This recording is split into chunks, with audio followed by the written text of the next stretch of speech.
నిజంగా ఇంతకీ తెలంగాణ కాంగ్రెస్ పార్టీలో ఏం జరుగుతుంది? ముఖ్యంగా ముఖ్యమంత్రి రేవంత్ రెడ్డి పైన వచ్చినన్ని వార్తలు ఎవరి మీద రావేమో. అంటే గతంతో కంపేర్ చేసుకుంటే కూడా. అందులో స్పెసిఫిక్‌గా మాట్లాడుకోవాల్సిన మాట ఏందంటే, రేవంత్ రెడ్డి సీటుకు గండం. రేవంత్ రెడ్డి సీటుకు ముప్పు.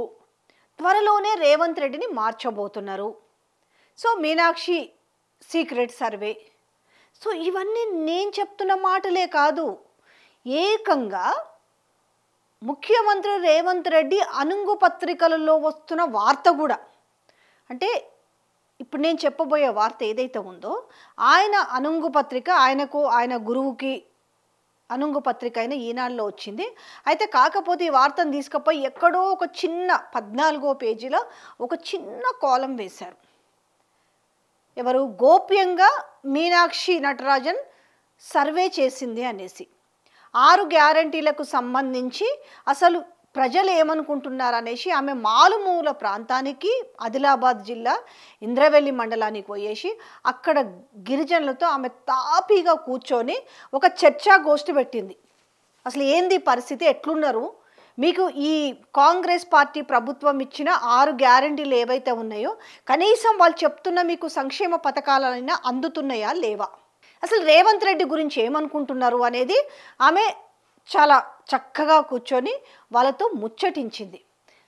సరే, ఆ వార్త మీకు చూపించే ముందు అసలు ఎందుకు సీక్రెట్ సర్వే చేయాల్సిన అవసరం ఏముంది? రెండోది, పాదయాత్ర చేస్తే గీస్తే అసలు అధికార పార్టీ ముఖ్యంగా అసలు ఈ పాదయాత్రలు ఎవరు చేస్తారు? పాదయాత్రలు చేయడం పెద్ద గొప్ప విషయం ఏమీ కాదు. దీని గురించి పదే పదే చర్చించుకోవాల్సిన అంశం కాదు. కానీ అయినా కూడా దీన్ని అంతేగా మనము స్ట్రెస్ చేసి ఎందుకు మాట్లాడాల్సి వస్తుందంటే, అది పిసిసి చీఫ్ మహేష్ గౌడ్ పాదయాత్ర అన్నారు కానీ కాదు. ఎందుకంటే డే 1 నుంచి కూడా ఆమె షెడ్యూలు, ఆమె పాదయాత్ర చేయబోతుంది అనేది మనం అక్కడి నుంచి ఏఐసిసి నుంచి వచ్చిన ప్రెస్ రిలీజులు చూసినాం. అంతేకాకుండా గాంధీ భవన్ నుంచి వచ్చిన ప్రెస్ రిలీజ్ కూడా చూసినాం. అయితే ఇందులో ఎక్కడ కూడా రేవంత్ రెడ్డి పాత్ర లేదు. రేవంత్ రెడ్డికి సంబంధం లేకుండా సాగుతున్న ఈరోజు పాదయాత్ర. అంటే దేనికి ఇదంతా? కేవలం రేవంత్ రెడ్డిని అంటే అన్ని అంశాలను చూపించి ఎక్కడెక్కడైతే తప్పిదాలు ఉన్నాయి, ఎక్కడెక్కడైతే తన ఫెయిల్యూర్ ఉందని మొత్తం రిపోర్ట్ తయారు చేసి అప్పుడు తప్పించబోతున్నారా అని అంటే అవుననే అంటున్నారు. ఆయన అనుంగు పత్రికలే కాకుండా ఇటు కాంగ్రెస్ కార్యకర్తలు కానీ కాంగ్రెస్లో ఉన్న లీడర్లు ఉంటారు కదా, ఫస్ట్ గ్రేడో సెకండ్ గ్రేడర్లో, ఇదంతా ఒక చర్చ జరుగుతుంది. ముఖ్యంగా గాంధీ భవన్లో దీనిపైన ఎక్కువగా చర్చాగోష్ఠీలు ఎక్కువగా జరుగుతున్నాయి. అసలు ఎందుకు వస్తుంది ఈ పరిస్థితి? నిజంగానే రేవంత్ రెడ్డిని మార్చే దమ్ము ఇటు రాహుల్ గాంధీకి కానీ ఉందా? ఆ పరిస్థితి ఉందా? ఇప్పుడున్న ఏ నేతల్ని నమ్ముకొని ఒకవేళ ఆయన తప్పిస్తే మిగతా వాళ్ళని కూర్చోబెట్టి అంత ఈజియెస్ట్గా పాలన నడిపించి ఢిల్లీకి అనుకున్న మూటలు చేరే అంత సులువుగా ఉందా పరిస్థితి అనేది పొలిటికల్ అనలిస్టులు కూడా మాట్లాడుకుంటున్న వైనం కనిపిస్తుంది. సరే, మార్చకపోతే మరి ఎందుకు ఇంత గోప్యంగా సర్వే చేయాల్సినంత అవసరం ఏంది? ఒక విధంగా ఇది సర్వేనే కదా. వాళ్ళ దగ్గరికి వెళ్ళి అసలు ఎట్లుంది, రేవంత్ రెడ్డి పాలన ఎట్లుంది, రేవంత్ రెడ్డి పాలన గురించి ఏమనుకుంటున్నారు, ఇక్కడ వచ్చిన విషయం అసలు చిక్కంటే ఏంటో తెలుసా? ఆమె రిపోర్ట్లో ఎక్కువగా కనిపిస్తున్న పేరు రేవంత్ రెడ్డి కంటే కూడా కేసీఆర్ గురించి ఎక్కువ ఉందంట. కేసీఆర్ గురించి పంపిన నివేదికలే ఎక్కువ ఉన్నాయట. ఎందుకంటే ఎక్కడ పోయి ఎవరితో మాట్లాడినా కూడా గత ప్రభుత్వంలో చేసిన పథకాలే మంచిగా ఉన్నాయి, కేసీఆర్ పాలనే మంచిగా ఉంది, రేవంత్ రెడ్డి మాటలు చెప్పుడు, రేవంత్ రెడ్డి బూతులు తిట్టుడు, ఎంతసేపు ఉన్నా కేసీఆర్ నామజపం చేయడు, కేసీఆర్ తిట్టుడు తప్ప ఆయన ఇచ్చింది ఏ ఒక్కటి నెరవేర్చకపోగా ప్రతి వేదిక పైన ఆయన పచ్చి అబద్ధాలే మాట్లాడుతున్నారు అనేసి జనరల్గా ప్రజలు మనకు మైకులు పెడితే ఎట్లా మాట్లాడుతున్నారో సేమ్ మీనాక్షి కూడా అదే చెప్పారట. ఇట్లుందమ్మా పరిస్థితి, మా బతుకులు ఇట్లున్నాయి.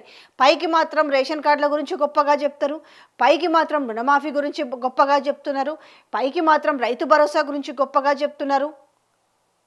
ఇన్ని ఆమె ఏకరువు పెట్టుకుంటూ పోతున్నట్టు. ఇందులో అసలు వాస్తవం ఏంది, అబద్ధం ఏందని ఆమెకు అంతా కుల్లా చెప్తున్న నేపథ్యం కనిపిస్తుందంట. ఓకే, ఇవన్నీ ఎట్లాగో నెగిటివ్ రిపోర్ట్సే వస్తాయి మీనాక్షికి. మరి రేవంత్ రెడ్డిని మారుస్తారా అంటే ఏదో ఒక రోజు ఆయన బాంబు పేల్చబోతురా, బాబు ఇంకా నువ్వు అసమర్థుడివి, నువ్వు మాకు అవసరం లేదు అని చెప్పేసి ముఖ్యమంత్రిగా ఇంకొక వ్యక్తిని తెరపైకి తీసుకురాబోతున్నారు.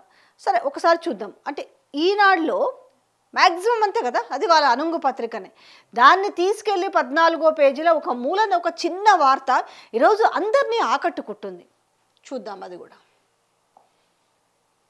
ఇది చూడండి, ఒక చిన్న వార్త ఇది కనిపిస్తుంది కదా, పెట్టినది ఇక్కడ రాసినారు. 6 గ్యారంటీలు అందుతున్నాయి. ఈ పిక్చర్లో ఆమె చాలా ఇక్కడి నుంచి ఇక్కడ వరకు.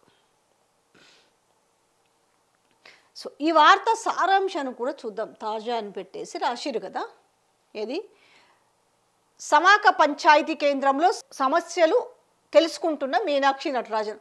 ఆమె చాలా కూల్గా కూర్చొని ఎంచక్క అంటే ప్రజలతోటి అక్కడ కూర్చొని మహిళలు ఉన్నారు, వాళ్ళతోటి మీకు రేషన్ కార్డులు కూడా తీసుకొచ్చినట్టు కనిపిస్తుంది కదా ఈ పిక్చర్లో. 6 గ్యారంటీలు అందుతున్నాయా?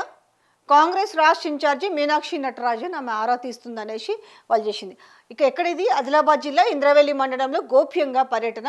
రాష్ట్ర కాంగ్రెస్ పార్టీ వ్యవహారాల ఇన్ఛార్జి అండ్ ఏఐసిసి ప్రధాన కార్యదర్శి మీనాక్షి నటరాజన్ శుక్రవారం ఆదిలాబాద్ జిల్లా ఇంద్రవెల్లి మండలంలో నిర్వహించిన పర్యటన గోప్యంగా సాగింది.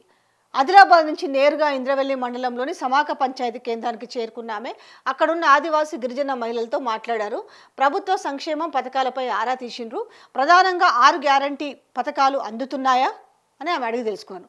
పథకాలు బాగున్నా అమల్లో లోపాలున్నాయని వారంతా మీనాక్షి నటరాజన్ దృష్టికి తీసుకెళ్లారట. అక్కడి నుంచి ఆమె ఇంద్రవెల్లిలోని ఎంపీడీఓ కార్యాలయంలో పైలట్ ప్రాజెక్టు ప్రజావాణి జరుగుతున్న చోటుకు వెళ్లారు. ఈ సందర్భంగా వేదికపై ఉప ఎమ్మెల్యే వెడమబొజ్జు ఆమెను గమనించి పలకరించగా మీ కార్యక్రమం మీరు కొనసాగించండి సూచించారు. నేరుగా అర్జీదారుల కోసం వేసిన కుర్చీలో కూర్చొని వారితో మాట కలిపారు.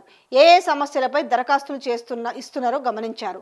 ఈ మొత్తం పర్యటనలో మీనాక్షి నటరాజన్ వెంట టీపీసీసీ ఉపాధ్యక్షులు ఆత్రం సుగుణ మాత్రమే ఉన్నారట. అక్కడి నుంచి ఆమె ఎక్కడికి వెళ్ళారు? ఇంద్రవెల్లిలోని ఎంపీడీవీ కార్యాలయంలో పైలట్ ప్రాజెక్టు ప్రజావాణి జరుగుతున్న చోటుకు వెళ్ళి అసలు వాళ్ళు దేని మీద వీళ్ళకి అర్జీలు పెట్టుకుంటున్నారు అనేసి ఆ వార్త నిజంగా ఎక్కడ రావాలి తెలుసా? ముందు పేజీలో అట్లీస్ట్ ఒక సైడ్ కన్నా రావాలి. కానీ రాయాల్సి వచ్చింది, రాయక తప్పదు కాబట్టి ఎక్కడో 14వ పేజీలో ఒక చిన్న మినుకు అన్నట్టుగా ఒక చిన్న వార్తను ప్రచురించారు. సో ఎక్కడ కూడా అంటే ఆమె పరిగిలో చేసింది. పరిగిలో చేసినప్పుడు ఏందనంటే మొత్తం దాన్ని కూడా ఒక మ్యానిపులేషన్ చేసే ప్రయత్నం చేసిరు. అది మరి టీపీసీసీ ఆధ్వర్యంలోనే చేసిన మ్యానిపులేషను, లేకపోతే అది రేవంత్ రెడ్డి చేపించిన మ్యానిపులేషన్, కానీ ఎక్కడ కూడా ప్రజల్ని గెలవనీయకుండా చేసిరు. కానీ అసలు ఇప్పుడున్న పరిస్థితుల్లో ప్రజల్ని గెలవనీయకుండా పాదయాత్ర చేయడం వల్ల ఉపయోగం కూడా ఉండదు కదా. ఇప్పుడు చేస్తున్న సారాంశం ఏందనేది కనీసం మహేష్ గౌడ్ కన్నా తెలుసా, లేదంటే రేవంత్ రెడ్డి కన్నా తెలుసా అనేది కూడా ఇక్కడ క్వశ్చన్ మార్కే. తెలిస్తే ఇప్పుడు ఏమైందంటే ఖచ్చితంగా ప్రజలు వస్తే సమస్యలన్నీ బయటపడతాయి కాబట్టి లాస్ట్ టైం చేసిన దాంట్లో పరిగి విషయంలో జరిగింది కాబట్టి ఆమె ఎవరికీ చెప్పకుండా నేరుగా ఆమె వెళ్ళేసి అసలు ప్రజలు దేని గురించి అర్జీలు పెట్టుకుంటున్నారు, ప్రజలకు ఏం నీడ్ ఉంది, అసలు వీళ్ళు ఇచ్చిన 6 గ్యారంటీ ఏవైతే కొన్ని అంశాలు ఇచ్చినామని చెప్తారో, కొన్ని అంశాలు ఏం చెప్పట్లే అన్ని ఇచ్చినామని చెప్తారో, 1-2 మినహాయిస్తే, కానీ అందులో ఏమి ఇచ్చినా కూడా జనాలకు తెలుసు కాబట్టి ఆమె పోయి నేరుగా కనుక్కుంటుంది. సో ఇదంతా ఎందుకంటే ఆల్మోస్ట్ డిసెంబర్ వచ్చింది అనుకో, డిసెంబర్ వస్తే 2 సంవత్సరాల పీరియడ్ క్రాస్ అవుతుంది కాంగ్రెస్ పార్టీ అధికారంలోకి వచ్చి. ఈ 2 సంవత్సరాల పీరియడ్లో 2.5 లక్షల కోట్లు అప్పు తెచ్చిరు. మరి ఏం చేసిరు అనేది ఆమెకు కూడా తెలవాలి కదా. అంటే ఏదైనా చిన్న ప్రాజెక్టు కట్టిరా, లేకపోతే గుడి కట్టిరా, బడి కట్టిరా, ఇట్లాంటివన్నీ కూడా వాళ్ళు అబ్జర్వ్ చేస్తారు కదా. గత ప్రభుత్వంలో జరిగింది ఏంది, 3,10,00,000 కోట్ల అప్పుంటే 3,10,000 కోట్ల అప్పు ఉంది గత ప్రభుత్వంలో. దాంతోపాటు ఆస్తులు కూడా 4.5 లక్షల కోట్ల ఆస్తులు ఉన్నాయి. మరి ఇప్పుడు వీళ్ళు 20 నెలల కాలంలోనే 2.5 లక్షల కోట్ల అప్పు చేసి ఏం చేసిరు అనేది కూడా ఆరా తీస్తుంది కదా. సో ఇదంతా కూడా ఒక టెన్షన్ వాతావరణం అయితే ఉంది. కానీ ఈ టెన్షన్ వాతావరణంలో ఉన్నప్పటికీ అంటే ఇప్పుడు ఆల్రెడీ కాంగ్రెస్ పార్టీకి ఎట్లుందంటే ముందు కోత నుయ్యే వెనక్కి కోత గొయ్యనట్టుంది. నిజంగా ప్రాక్టికల్గా చెప్పాలంటే ఇవాళ 10 మంది ఎమ్మెల్యేలు చేర్చుకుంటే ఆ 10 మంది ఎమ్మెల్యేలకు ఎవరి దిక్కో కూడా అర్థం కాని పరిస్థితి కూడా ఏర్పడింది. 10 మంది ఎమ్మెల్యేలకు స్పీకర్ నోటీసులు కూడా జారీ చేసిండు. ఇప్పుడు అది ఎట్లా దాన్ని సస్టైన్ అవ్వాలో తెలియని పరిస్థితి. ఇప్పుడు 10 మంది పైన పక్కా అనర్హత వేటు పడుతుంది. మరి ఈ 10 మంది ఎమ్మెల్యేలకు బీఫాములు ఇస్తారా? ఇస్తే వీళ్ళని గెలిపించే అవకాశం ఉందా? వీళ్ళకి అసలు సపోర్ట్ ఎవరు చేస్తారు? కాంగ్రెస్ కార్యకర్తలు చేస్తారా వీళ్ళకి? పోనీ బీఆర్ఎస్ కార్యకర్తలు చేస్తారా? ఇదే ఒక పెద్ద సమస్యగా మారింది. ఈ సమస్య ఏమైందంటే ఏకు మేక్ అయింది ఇప్పుడు మీనాక్షి నటరాజన్. మరి చూడాలి, నిజంగా చెప్పాలనంటే జెన్యూన్ రిపోర్ట్ అయితే వస్తుంది. ఆల్రెడీ వాళ్ళు సర్వేలు కూడా చేయించుకున్నారు అనుకో, ఢిల్లీ నుంచి ఆల్రెడీ వాళ్ళు చేయించుకుంటే ఇప్పటికిప్పుడు ఎలక్షన్లు వస్తే 25 సీట్లు వస్తాయని చెప్పిన నేపథ్యంలో ఆమెకి ఇంతకంటే కళ్ళు బైర్లు గొమ్మే రిపోర్ట్ అయితే వస్తుంది. బట్ ఈ రిపోర్ట్ని చేతిలో పట్టుకొని, ఈ రిపోర్ట్ని ముందర పెట్టుకొని మరి రాష్ట్ర ముఖ్యమంత్రిని పిలిచి మాట్లాడి ఇంకా చాలు తెలంగాణ రాష్ట్రానికి మీ సేవలు చాలు అనేసి అంటారా? అంటే పెద్ద షాక్ ఏమని ఇవ్వబోతారా?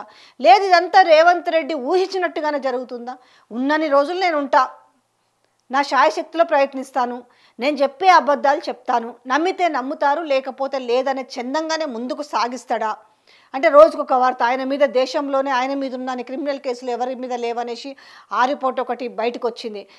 బయటికి రావడం కాదు, ఎప్పటి నుంచో ఉంది, ఆయన అఫిడవిట్లో ఉంది, కానీ ఎవరిని దాన్ని అంతగా పట్టించుకోలేదు.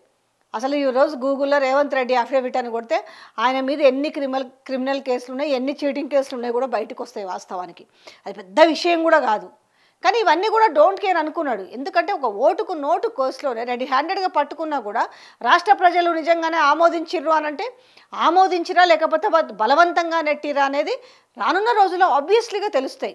బట్ ఇప్పుడు మీనాక్షి రేవంత్కి స్పాట్ పెట్టబోతుందా? ఎందుకంటే మీనాక్షి తీసుకుపోయి రిపోర్ట్ అంతా రాహుల్కి ఇస్తుంది. రాహుల్ ఆ చర్యలు తీసుకుంటాడా? లేదు జరగనీలే, కాలం కలిసి వస్తుందా లేకపోతే కాలం కలిసి రాకపోతుందా అనుకుంటూ మరి ఒకవేళ రేవంత్ రెడ్డిని దించితే ఆయన నెగటివ్గా ఎలా రియాక్ట్ అవుతాడు? ఒకవేళ పార్టీని పడగొట్టే ప్రయత్నం చేస్తాడా? బీజేపీ అండలో చేరుతాడా, పంచలో చేరుతాడా అన్నట్టుగా మరి ఈ డిస్కషన్లో ఆగుతారా? కానీ ఓవరాల్గా చూస్తుంటే ఇటు మీనాక్షి చేస్తున్న సర్వే ప్రకారము, మీనాక్షిని అయితే సర్వే అనే చెప్పగలుగుతా. అంటే పాదయాత్ర అని అంటే ఆమె పాదయాత్ర నడుచుకుంటానే ఆమె సడన్గా వెళ్ళింది. ఎవరు కూడా మీరు ఉండొద్దు అక్కడ, ఎవరు కూడా మీరు ఉండాల్సిన అవసరం లేదు, ఇక్కడ ఖచ్చితంగా నేనే చూసుకుంటా, మీ కార్యక్రమాలు మీరు చూసుకోండి అని ఆమె మాట్లాడుతుంది అని అంటే ఖచ్చితంగా ఆమె ఫ్యాక్ట్స్ తెలుసుకోవాలనుకుంటుంది. అయితే ఈ ఫ్యాక్ట్లో ఆమెకి భయంకరమైన నిజాలు ఏం తెలుస్తున్నాయంటే, అరే బీఆర్ఎస్ ప్రభుత్వమే చాలా మెరుగ్గా ఉండే, ఆ రోజు వాళ్ళు ఇచ్చిన రైతు బీమా కావచ్చు, రైతు బంధు కావచ్చు, కళ్యాణ లక్ష్మి కావచ్చు, దళిత బంధు కావచ్చు, ఇవన్నీ ఆమెకు వినిపిస్తున్నాయి. అరే పదే ఎందుకు అంటే ఇన్ని 6 గ్యారంటీ స్కీములు మేము పూర్తి స్థాయిలో చేసినామని చెప్పినా కూడా ఎందుకు కాంగ్రెస్ పార్టీ గురించి గొప్పగా చెప్తలేరు? ఎందుకు ఇందిరాగాంధీ గురించి గొప్పగా చెప్తలేరు? ఎందుకు రాజీవ్ గాంధీ గురించి గొప్పగా చెప్తలేరు? ఎందుకు రాహుల్ గాంధీ గురించి గొప్పగా చెప్తలేరు అనేసి ఆమె కళ్ళు బయలు గమ్ముతున్నాయంట. ఎంతసేపు కేసీఆర్ జపమే చేస్తున్నారు ప్రజలు. అయితే రేవంత్ రెడ్డి ఫెయిల్యూర్ అయిందా? రేవంత్ రెడ్డి కేవలం బూతులకు తిట్ల పురాణానికి పరిమితమైందా? ఎస్, ఆమెకు చాలా భయంకరమైన నిజాలు తెలుస్తున్న నేపథ్యంలో ఆఫ్టర్ ఈ సర్వే తర్వాత మీన్స్ ఆఫ్టర్ ఆమె పాదయాత్ర అంటే సడన్గా వెళ్ళి ఆమె ఆ గోప్యంగా అనొచ్చు, సీక్రెట్గా చేసిన ఆమె సర్వేలు ఏ రకమైన రిజల్ట్ని ఇవ్వబోతున్నాయి అనేది చూడాలి మరి.